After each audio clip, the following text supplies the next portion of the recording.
गीता एक गरीब लड़की है। वह बिन माँ बाप की बेटी है, इसलिए उसकी सास और उसका पति उसे ज्यादा कुछ नहीं कहता।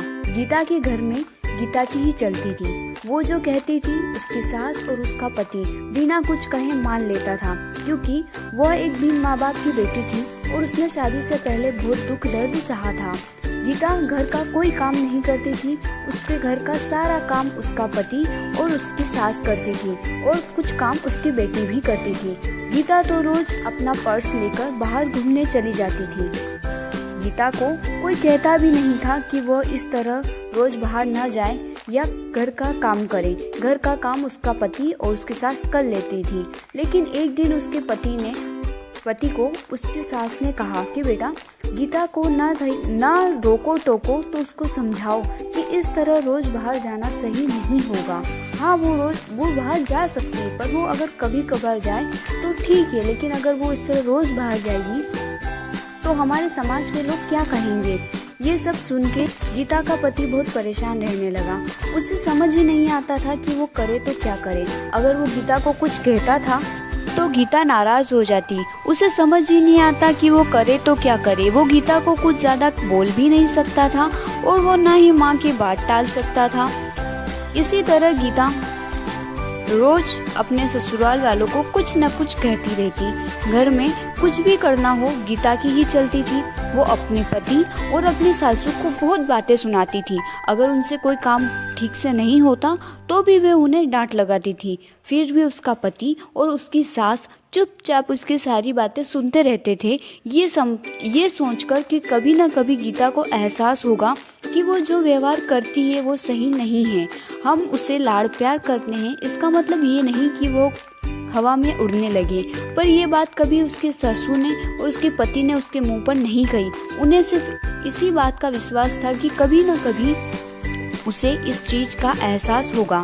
एक दिन ऐसे ही गीता अपनी सहेली रश्मि से मिलने जाती है। वो दोनों काफी दिनों के बाद मिलती है।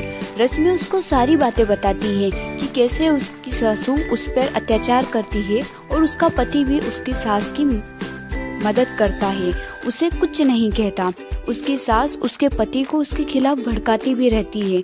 वो चाहे कितना भी काम कर ले, कितनी भी अच्छी तरीके से घर की सारी साफ सफाई करे, सारा काम करे, फिर भी उसकी सासू उसमें नोकझोंक निकाली देती थी और उसका पति भी उसकी माँ का साथ देता था।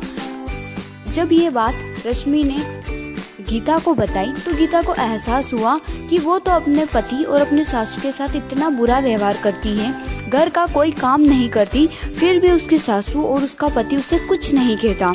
वो उन्हें बार बार छोटी छोटी चीज़ों के लिए हजारों बातें सुनाती है, फिर भी उसके सासू ने उसे कभी नहीं डांटा।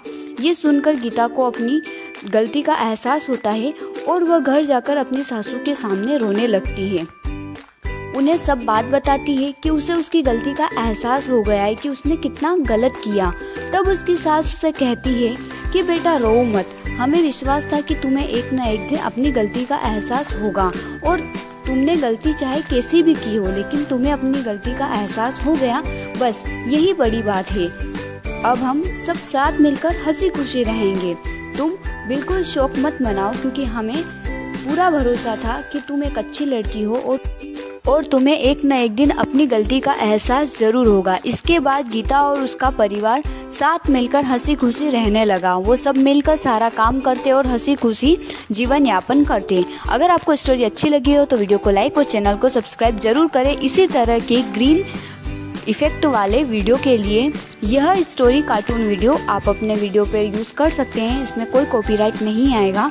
हाँ, मेरी जो इसमें आवाज़ है, मेरा जो साउंड है, मेरा जो म्यूज़िक है, उसको आप हटा दीजिएगा, या तो अपना रिकॉर्ड करके उसमें डाल दीजिएगा या फिर कोई म्यूज़िक ऐड कर दीजिएगा, तो उसमें कॉपीराइट नहीं आएगा। आप सभी का दिल से धन्यवाद।